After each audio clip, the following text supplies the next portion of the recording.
ओम शांति। 15 सितंबर 2023 की साकार मधुर मुरली है। प्यारे मीठे बाप दादा हम बच्चों से कहते हैं, मीठे बच्चे, तुम रुद्र ज्ञान यज्ञ में बैठे हो। रुद्र शिव बाबा तुम्हें जो सुनाते हैं वह सुनकर दूसरों को जरूर सुनाना है। प्रश्न: बाप ने भी यज्ञ रचा है और मनुष्य भी यज्ञ रचते हैं, दोनों में कौन सा मुख्य अंतर है? बाबा उत्तर देते, मनुष्य रुद्र ज्ञान यज्ञ रचते हैं, मनुष्य रुद्र यज्ञ रचते। देखो डिफरेंस क्या है। बाबा जो अभी हमें सिखलाते हैं वो रुद्र ज्ञान यज्ञ, और मनुष्य रुद्र यज्ञ रचते हैं कि शांति हो, अर्थात विनाश न हो। लेकिन बाप ने रुद्र यज्ञ रचा है कि इस यज्ञ से विनाश ज्वाला निकले और भारत स्वर्ग बने। बाप के इस रुद्र ज्ञान यज्ञ से तुम नर से नारायण अर्थात मनुष्य से देवता बन जाते हो। उस यज्ञ से तो कोई भी प्राप्ति नहीं होती है। गीत है, तुम्हारे बुलाने को जी चाहता है। ओम शांति। ये कितना मीठा गीत है और कितना अर्थ सहित है। जो विशाल बुद्धि वाले होंगे वह अच्छी रीति समझ सकेंगे। बुद्धि भी नंबरवार है ना, उत्तम, मध्यम, कनिष्ठ होते हैं। उत्तम बुद्धि वाले इसका अर्थ अच्छी रीति समझ सकते हैं। तुम्हारे बुलाने को जी चाहता है, ये कौन याद करते हैं? तो किसी ने कहा बच्चे। कौन से बच्चे? बच्चे तो ढेर है। बाबा कहते, जो ब्राह्मण बने हैं, जो देवता थे, जिन्होंने ही पूरे 84 जन्म लिए हैं, उन्होंने ही जास्ती बुलाया है। वही विश्व, वही अभी शिव बाबा को जो याद कर रहे, वही बाबा का ज्ञान लेकर याद कर कर वही फिर बाबा को जास्ती बुलाते हैं। बुलाया है उसी का तो फल बाबा मिला है ना, 84 जन्म लिए हैं। बाबा कहते हैं, जिन्होंने पूरे 84 जन्म लिए हैं वही जास्ती बुलाते हैं, वही शिव अथवा सोमनाथ के मंदिर की स्थापना करते हैं। सिद्ध होता है हम जो पूज्य देवी देवता थे अभी पुजारी बने हैं। बरोबर हम पूज्य थे फिर पुजारी बने तो सोमनाथ शिव की पूजा करते हैं। रुद्र यज्ञ बहुत रचते हैं, रुद्र ज्ञान यज्ञ कभी नहीं रचते। रुद्र यज्ञ नाम रखते हैं, अभी भी रुद्र यज्ञ रच रहे हैं। तुम बहुत अच्छा समझा सकते हो कि रुद्र कौन है। क्या रुद्र ने कभी यज्ञ रचा था? कैसे रचा, फिर क्या उसकी सिद्धि हुई, ये तो कोई नहीं जानते। तुमको अभी ज्ञान का तीसरा नेत्र मिला है। परमपिता परमात्मा के सिवाय ज्ञान का तीसरा नेत्र कोई दे नहीं सकता। ज्ञान सागर परमपिता परमात्मा को ही गाया जाता है, मनुष्य को ज्ञान सागर नहीं कह सकते। अभी तुम जानते हो हमको दादे का वर्षा मिल रहा है, जिसको ही याद करते हैं कि बाबा आकर अविनाशी ज्ञान रत्नों का दान करो। फिर हम भी दान लेकर औरों को करेंगे। बहुत सहज है। सिर्फ याद दिलाएंगे कि तुम्हारे 2 बाप है। भक्ति मार्ग के 2 बाप हो जाते हैं। सतयुग त्रेता में लौकिक बाप ही होता है, वहां वर्षा भी तुम इस समय के अनुसार पुरुषार्थ अनुसार पाते हो। तो तुम बच्चों का माथा फिरना चाहिए। ऐसी ऐसी जगह जाकर पूछना चाहिए कि रुद्र यज्ञ किसने रचा था। क्या रुद्र ज्ञान यज्ञ है या रुद्र यज्ञ है? असल नाम है रुद्र ज्ञान यज्ञ। रुद्र तो है निराकार, वह कैसे यज्ञ रचेगा? जरूर शरीर धारण करना पड़े। दक्ष प्रजापति का यज्ञ भी मनाते आते हैं। दिखाते हैं दक्ष प्रजापति यज्ञ में अश्व को स्वाहा करते हैं, घोड़े को टुकड़े टुकड़े कर जलाते हैं। उनको दक्ष प्रजापति यज्ञ कहते हैं। ये तुम अभी जानते हो। तुम्हें लिखना चाहिए ये कौन सा यज्ञ है। बड़ा भक्के से यज्ञ करते हैं, बहुत पैसे इकट्ठे करते हैं, बड़े बड़े आदमी दान करते हैं, कोई 100 निकालते, कोई 500 निकालते। इस रुद्र ज्ञान यज्ञ में तो सारे स्वाहा होते हो। उसमें तो थोड़ा थोड़ा पैसा निकाल इकट्ठा करते हैं, फिर ब्राह्मण को दक्षिणा मिलती है। यहाँ तो तुमको स्वाहा होना पड़ता है। जहाँ स्वाहा होने की बात नहीं, हाँ बाबा कहते हैं यहाँ तुमको स्वाहा होना पड़ता है। वहां पर उस यज्ञ में, उस जहां में या उस यज्ञ में वहां पर स्वाहा होने की बात ही नहीं है। यहाँ बच्चे कहते हैं बाबा तन मन धन सहित मैं आता हूँ। वहां ऐसे नहीं कहेंगे। आहुति में कभी ऐसे नहीं डालेंगे, हाँ, कि मैं तन मन धन सहित आता हूँ। आरती आदि होगी, चंदा चीरा होगा, बड़ों बड़ों से लेते हैं ना। तुम बच्चे जानते हो इस रुद्र ज्ञान यज्ञ से ही विनाश ज्वाला प्रज्वलित हुई है ना पूरा निश्चय। कहे हाँ जी बाबा। वह यज्ञ रचते हैं शांति के लिए, विनाश के लिए नहीं। वहां शांति का बड़ा आवाज करते हैं। शांति तो सारी दुनिया में चाहिए ना। परमात्मा है शांति का सागर। तुम बच्चों को अर्थ समझाया जाता है। अखबार पढ़ते हो तो ख्याल चलना चाहिए कैसे हम सबको समझाए। आप जानते हैं कैसे बीके दुकान संभाल रहे हैं। सेठ का कौन सा दुकान अच्छा चलता है, कौन सा मैनेजर अच्छा है, वह तो गुड़ जाने, गुड़ की गोथरी जाने। ये ब्रह्मा है गोथरी। ये बड़ी रमणीक बातें हैं। तो रुद्र ज्ञान यज्ञ के लिए तो लिखा हुआ है, इससे विनाश ज्वाला निकली। वह यज्ञ करते हैं शांति के लिए। यह है सच्चा सच्चा यज्ञ। उन ब्राह्मणों के तो अनेक सेठ होते हैं, ये तुम ब्राह्मणों का एक ही सेठ है। बाप है रुद्र। रुद्र बाप कहो, शिव कहो, सोमनाथ कहो। उसने ज्ञान यज्ञ रचा है जिसमें तुम बैठे हो। वह यज्ञ तो 2-4 दिन चलेगा। तुम्हारा ये रुद्र ज्ञान यज्ञ तो बहुत बड़ा है, उसमें टाइम लगता है। ये है नर से नारायण अथवा मनुष्य से देवता बनने का यज्ञ। वह तो ऐसे नहीं कहेंगे ना। बाप बैठ समझाते हैं कैसे उन्हों को सावधान करो। बड़ों बड़ों को बोलो ये जो तुम यज्ञ रचते हो उसमें भूल है। परमपिता परमात्मा कल्प कल्प संगम पर आते हैं। शास्त्रों में युगे युगे लिख दिया है, ये भूल कर दी है। वैसे ही रुद्र यज्ञ रचते हैं। वास्तव में रुद्र ज्ञान यज्ञ है। शिव का नाम है रुद्र, उसने ही ज्ञान यज्ञ रचा है। जैसे इब्राहिम ने अपना इस्लाम धर्म स्थापन किया, बुद्ध ने बौद्ध धर्म स्थापन किया, वैसे रुद्र का है ज्ञान यज्ञ जिससे विनाश ज्वाला प्रज्वलित होगी। तो गोया वो लोग शांति के लिए यज्ञ रचते हैं, अर्थात विनाश नहीं चाहते। स्वर्ग की स्थापना के लिए नरक का विनाश हो तो अच्छा ही है ना। भारत है अविनाशी खंड। जरूर भारत के मनुष्य संप्रदाय बहुत ज्यादा होने चाहिए। आदि सनातन देवी देवता धर्म था, उनको सारा कल्प हुआ है। शास्त्रों में 33 करोड़ लिख दिया है, परंतु ये तो समझाना चाहिए।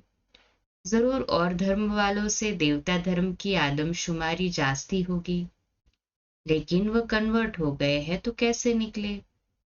बौद्धी, क्रिश्चियन, मुसलमान आदि जाकर ढेर बने हैं, इसलिए थोड़ी संख्या हो जाती है। ये भी ड्रामा, इसमें समझने की बड़ी विशाल बुद्धि चाहिए। जब तक बुद्धि में ज्ञान नहीं बैठा है तो सिर्फ अर्पणमय होने से क्या फायदा। अर्पणमय तो ढेर बनते हैं, परंतु जो अच्छी रीति धारणा कर और कराते हैं, प्रजा बनाते हैं, वही अच्छा पद पा सकते हैं। तो ये गीत एक्यूरेट है। बुलाने को जी चाहता है। बाबा को बुलाने को जी चाहता है हमें। सबसे पहले 84 जन्म किसने लिए होंगे? जो पहले पहले थे वह थे ही देवी देवताएं, सो भी भारत में थे। अभी तो कोई कहाँ कन्वर्ट हो गए हैं, कई तो भारत से बाहर चले गए हैं। नहीं तो वास्तव में भारत जैसा बड़े ते बड़ा तीर्थ और कोई है नहीं। और सभी धर्म स्थापक जो है उन्हों को भी पावन बनाने के लिए भगवान को भारत में आना पड़ता है, क्योंकि सब पतित है ना। सबको पावन बनाने वाला एक ही शिव बाबा है। कहे हाँ जी बाबा, ये तो तुम जानते हो। तुम्हारे में भी नंबरवार यथार्थ रीति जान सकते हैं। तुम कहेंगे हम रुद्र ज्ञान यज्ञ में बैठे हैं। ऐसा कोई यज्ञ होता है क्या जिसमें इतना समय बैठे हो? क्या बैठ करते हो? रुद्र जो ज्ञान सुनाते हैं वह सुनते ही रहते हो। इस यज्ञ में सुनते रहते हैं शिव बाबा ज्ञान जो सुनाते हैं। जहां तक रुद्र बाबा इस शरीर में है सुनाते ही रहेंगे। प्रजापिता ब्रह्मा भी तो जरूर यहाँ होगा ना। ब्रह्मा का दिन और ब्रह्मा की रात गाई हुई है। सूक्ष्म वतनवासी ब्रह्मा का थोड़े ही दिन और रात बनाएंगे, वह तो सूक्ष्म वतनवासी देवता है। दिन और रात का प्रश्न यहाँ का है। ब्रह्मा की रात माना पतित, फिर वही पावन बनते हैं तो दिन होता है। ब्रह्मा को भी पावन बनाने वाला वह एक सतगुरु है। सत बाप, सत टीचर, सतगुरु तीनों इकट्ठे हैं। पहले जरूर बाप के बच्चे होंगे, फिर पद टीचर से पाएंगे। नंबरवार है ना। ये भी बुद्धि में रहे तो कितनी खुशी रहे। तुम पहले बेहद के बाप के थे ना, यहाँ आए हो पाठ बचाने। भक्ति मार्ग में बेहद के बाप को याद करते आए हो, क्योंकि वह है स्वर्ग का रचयिता। जरूर स्वर्ग की राजाई देने वाला होगा। यह समझाना तो बड़ा सहज है, सेंसिबल ही समझा सकेंगे। वास्तव में सेंसिबल तुम ब्राह्मण हो। तुम्हारे में जो अक्लमंद है उनमें भी नंबरवार है। दुनिया के अक्लमंद भी नंबरवार है ना। यहाँ भी जो सेंसिबल बनते जाएंगे वह जरूर अच्छा नंबर पाएंगे। हर एक अपनी दिल से पूछे हम कहाँ तक सेंसिबल बना हूं। जैसे बाबा मुरली चलाते हैं, वैसे वहां भी तुम्हारी मुरली चल सकती है। तुम उन्हें समझाओ कि रुद्र यज्ञ और रुद्र ज्ञान यज्ञ में रात दिन का फर्क है। रुद्र ज्ञान यज्ञ रचा तो उससे विनाश वाला निकली, भारत स्वर्ग बना, और ये फिर यज्ञ रचते हैं विनाश न हो अर्थात स्वर्ग स्थापन न हो। ये तो उल्टी बात हो गई ना। तब तो बाबा कहते हैं मैं इन सब का उद्धार करने आता हूँ, रुद्र ज्ञान यज्ञ रचता हूँ। तो तुम प्रतिज्ञा करते हो बाबा हम आपसे सुनकर और सुनाएंगे। अच्छा, औरों को सुनाओ, पहले यहाँ तो रिपीट करो। घड़ी घड़ी रिपीट करो तो फिर वहां समझा सको। फर्स्ट क्लास पॉइंट है। उस यज्ञ में तो जौ तिल आदि डालते हैं। मेरे रुद्र ज्ञान यज्ञ में तो सारी पुरानी दुनिया की सामग्री स्वाहा हुई थी। परंतु ये सब बातें कोई की बुद्धि में अच्छी रीति धारण नहीं होती। बाप को याद नहीं करते हैं तो बुद्धि का ताला नहीं खुलता। बाबा कहते हैं हम भी क्या करें। इस समय सब की बुद्धि पतित है, उनको पावन बनाता हूं। जो मेरे को याद नहीं करते उनमें धारणा नहीं हो सकती। बुद्धि का ताला कैसे खुले? याद से ही खुलेगा ना। मोस्ट बिलोवेड बाप है, उनकी बड़ी महिमा करते हैं। शिव बाबा की कितनी महिमा है। शिव की पूजा भी होती है तो जरूर आता होगा ना। बिगर ऑर्गन्स क्या आकर करेंगे। तो अब ब्रह्मा में आया हुआ है। तुम बच्चे बाप दादा के सामने बैठे हुए हो, परंतु देह अभिमान होने कारण इतना लव बाप के लिए रिगार्ड नहीं रहता, डबल अंडरलाइन। डायरेक्शन पर मुश्किल चलते हैं, अहंकार में आ जाते हैं। बाप कहते हैं मैं निरहंकारी हूँ। तुमको इतना अहंकार क्यों आता है? बस समझते हैं मैं ही होशियार हूँ, इतना देह अभिमान आ जाता है। अब कोई का पति मर जाता है तो उसकी देह खत्म हो गई, बाकी आत्मा निकल गई। फिर ब्राह्मण में आत्मा को बुलाते हैं, देह को तो नहीं बुलाते ना। भावना रखते हैं तो भावना का भाड़ा मिलता है। पति को याद करते रहे तो पति का साक्षात्कार कर लेंगे। बाबा साक्षात्कार तो कराते हैं। ऐसे बहुतों का प्यार होता है। आएगी तो आत्मा ना। कोई का स्त्री में प्यार है तो भावना का भाड़ा मिल जाता है। स्त्री को देख लेते हैं, चीज ले आते हैं, खुद उनको पहचानते हैं। ऐसे बहुत कुछ होता आया है। आगे बहुत विधि से खिलाते थे। जैसे गणेश को अथवा नानक आदि को याद करते हैं तो साक्षात्कार हो जाता है।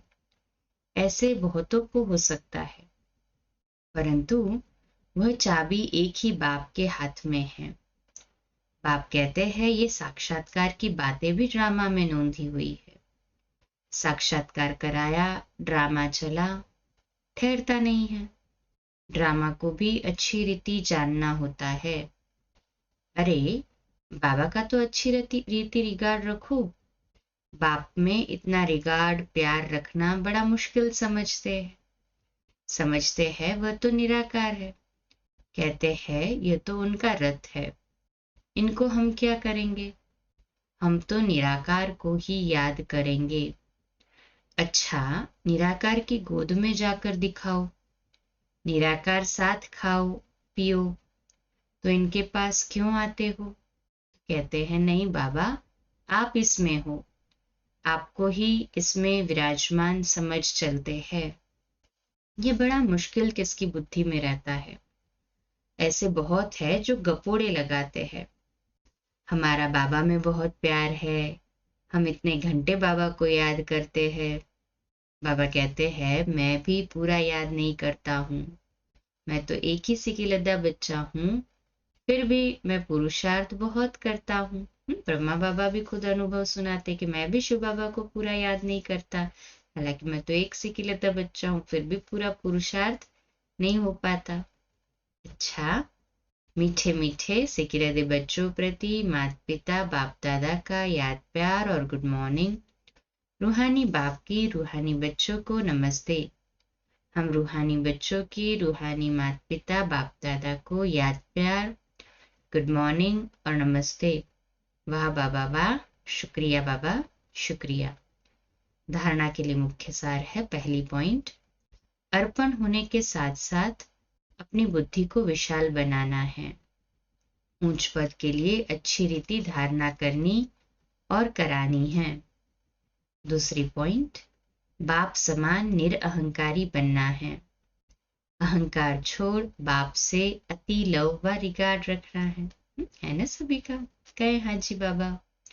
देह अभिमान में नहीं आना है। आज का मीठा वरदान, मालिक बन कर्मेंद्रियों से कर्म कराने वाले कर्मयोगी कर्म बंधन मुक्त भव। तो आज का स्वमान, मैं कर्मयोगी कर्म बंधन मुक्त आत्मा हूँ। विश्लेषण, ब्राह्मण जीवन कर्म बंधन का जीवन नहीं, कर्मयोगी जीवन है। कर्मेंद्रियों के मालिक बन जो चाहो, जैसे चाहो, जितना समय कर्म करने चाहो वैसे कर्मेंद्रिय से कराते चलो तो ब्राह्मण सो फरिश्ता बन जाएंगे, कर्म बंधन समाप्त हो जाएंगे। यह देह सेवा के अर्थ मिली है। कर्म बंधन के हिसाब किताब की जीवन समाप्त हुई। पुरानी देह और देह के दुनिया का संबंध समाप्त हुआ, इसलिए इसे मर जीवा जीवन कहते हैं। स्लोगन, दिलाराम के साथ का अनुभव करना है तो साक्षीपन की स्थिति में रहो। अच्छा, कम बोलो, धीरे बोलो, मीठा बोलो, सत्य बोलो, सोच समझकर बोलो। निमित्त भाव, निर्माण भाव, निर्मल वाणी। आज का नया दिन आप सभी को मुबारक हो, मुबारक हो, मुबारक हो। शुभ दिवस। आज रात्रि क्लास 4:45 बजे, कल सुबह अमृत वेला मेडिटेशन 3:30 से 4:30 और मुरली क्लास 4:45 बजे। ओम शांति।